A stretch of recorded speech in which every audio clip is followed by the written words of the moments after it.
Bonjour Monsieur Zézé, vraiment un plaisir d'être là aujourd'hui avec vous. Bonjour Aliou, très content de discuter avec toi. Je pense que je vais commencer par une question très générique. Un conseil que vous donneriez à un entrepreneur beaucoup plus jeune peut-être, qui vient de commencer, on va dire cette année. Alors déjà, avant de donner le conseil, j'encouragerais. Je dirais que c'est une excellente chose de commencer quand on est jeune. Vraiment une excellente chose. Et la deuxième chose, c'est de comprendre qu'on ne crée pas une entreprise pour devenir riche. La richesse peut être la conséquence d'un projet réussi, mais l'essence même et l'objectif de la création de votre projet, ça devrait être de vouloir répondre à une problématique de votre environnement. Un projet correspond à un besoin de son environnement, un besoin d'amélioration ou un besoin d'innovation. Dans tous les cas, ça vient combler un vide.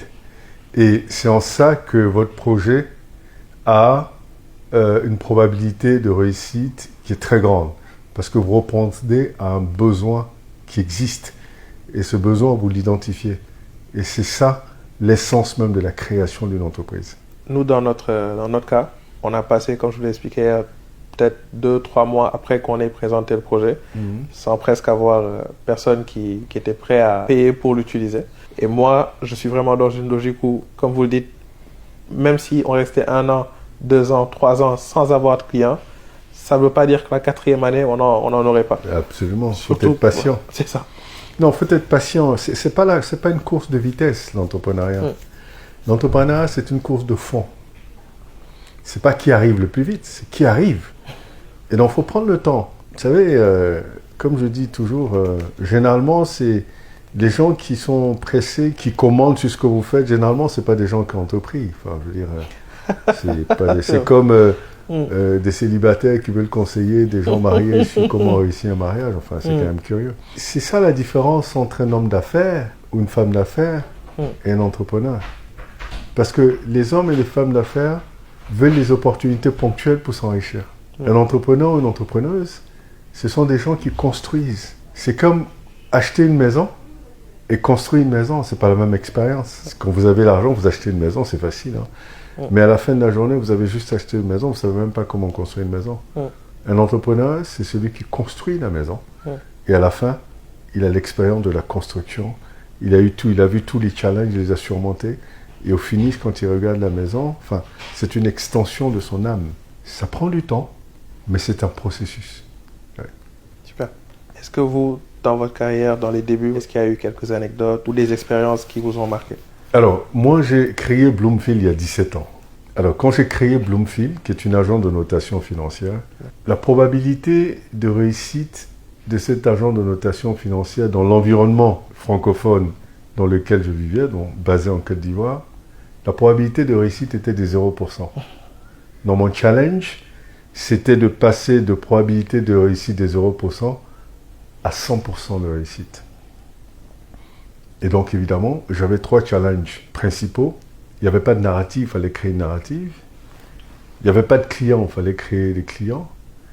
Et il n'y avait pas de cadre juridique réglementaire, il fallait le créer. Donc, c'était mes 3 principaux challenges.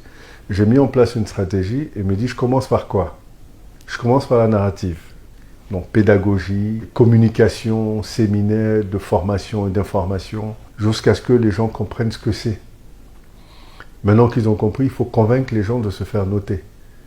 Donc, ça, recherche de clients, création de clients. Et c'est ce que j'ai fait. Ensuite, il faut qu'il y ait un cadre juridique pour encadrer tout ça. Donc, il faut convaincre le régulateur pour pouvoir justement créer un cadre juridique. Je suis arrivé, après 2 ans, j'ai fait tout ça. Donc, j'ai eu mon premier client 2 ans après que j'ai créé mon entreprise. Pendant les 2 ans sans clients, vous faisiez autre chose à côté ou vous étiez... Alors, justement, c'est-à-dire que ce que vous devez comprendre, Ayou, c'est un chef d'entreprise, il doit toujours résoudre des problématiques. Donc, je me dis, pendant que je fais de la pédagogie, il faut bien que je gagne de l'argent pour faire vivre la société. Donc, je me suis dit, puisque je suis obligé de faire de la pédagogie, créer cette narrative de notation financière, je vais faire des séminaires payants. Donc, je faisais des séminaires d'information, de formation payants. Il faut toujours penser à une solution, toujours. Et c'est en ça que c'est très excitant, cette aventure entrepreneuriale, parce que vous êtes constamment confronté à des problématiques et vous réfléchissez à des solutions, vous les trouvez toujours. Il y a toujours plusieurs solutions à un problème, comme je disais tout à l'heure.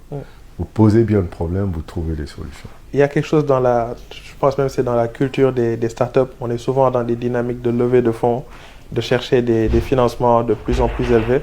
Est-ce que vous pensez que c'est quelque chose qui est normal ou qu'on devrait être plus concentré sur la quête de clients et un peu dans le bootstrapping, en tout cas au début? Alors, je vais vous dire une chose. Pour moi, le premier financier d'une entreprise, ce sont ses clients. Vous créez un produit ou un service pour le vendre. Vous devez vous rassurer que le service et le produit que vous créez, si vous voulez, attire des clients. Parce qu'on peut vous donner tout l'argent que vous voulez. Et vous pouvez créer un produit qui n'intéresse personne. Les levées de fonds, c'est dans une logique de développer le business. Mais au départ, faites créer des entreprises où vous savez que vous pouvez avoir les moyens qu'il faut pour les démarrer. L'obsession ne devrait pas être le financement. Ce n'est pas une obsession, le financement. Comme je dis, on peut vous donner un financement et vous allez échouer votre projet. C'est maîtriser votre projet, pouvoir le démarrer, intéresser les gens. Parce que pour que les gens s'intéressent à votre projet, il faut qu'il y ait quelque chose qui existe. On accompagne quelque chose qui existe. Les financements, ce n'est pas de l'aide. C'est de l'investissement. Les gens investissent dans vous. Les levées de fonds, c'est après un certain moment. On ne commence pas et lever des fonds en même temps. Ça arrive, hein, mais c'est des trucs extraordinaires. C'est des choses extraordinaires. Et pas dans notre environnement, dans des environnements sophistiqués. Dans notre environnement, personne ne vous donnera de l'argent sur une idée. Non, il faut qu'il y ait quelque chose qui existe, quoi. Je pense que c'est une chance énorme, en tout cas pour nous autres, les jeunes entrepreneurs, déjà de pouvoir rencontrer des gens comme M. Zézé, de pouvoir bénéficier de leurs conseils, de leur accompagnement. C'est aussi un avantage énorme en termes de visibilité. Et ça, c'est quelque chose, je pense, de très important pour des startups qui sont au niveau des nôtres. Ça nous donne de la visibilité, de la légitimité. Et encore une fois, je pense que l'accompagnement et les conseils qu'on tire de ces différentes rencontres est tout simplement inestimable. Les awards de la jeunesse africaine est une façon de dire on fait la promotion de l'excellence. On met en relation les mentis et les mentors et on anticipe sur une Afrique excellente, grandiose et qui va compter que sur ses propres gens, compter sur ses propres entrepreneurs, compter sur sa propre jeunesse. Et cette jeunesse-là a vraiment besoin de sentir qu'on lui fait confiance. Et donc la mettre en valeur, c'est un témoignage de la confiance qu'on a en elle. Et maintenant, on espère que ça lui permettra de se dire on a des choses à prouver à nos aînés parce qu'ils nous ont fait confiance.